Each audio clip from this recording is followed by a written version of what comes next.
Before voices crossed wires, words ruled the machine. The typewriter appeared in the 1860s, nearly 2 decades before the telephone.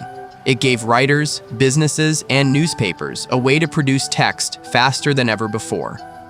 Typing transformed communication, leading to standardized documents, office culture, and eventually computers. The keyboard you use today still carries its legacy, the QWERTY layout designed to prevent keys from jamming. Every click on your laptop echoes those first mechanical letters that brought thoughts to paper. The typewriter didn't just write, it rewired the world's language. So, next time you type, you're pressing history into motion. Subscribe for more powerful stories behind the tools that built communication.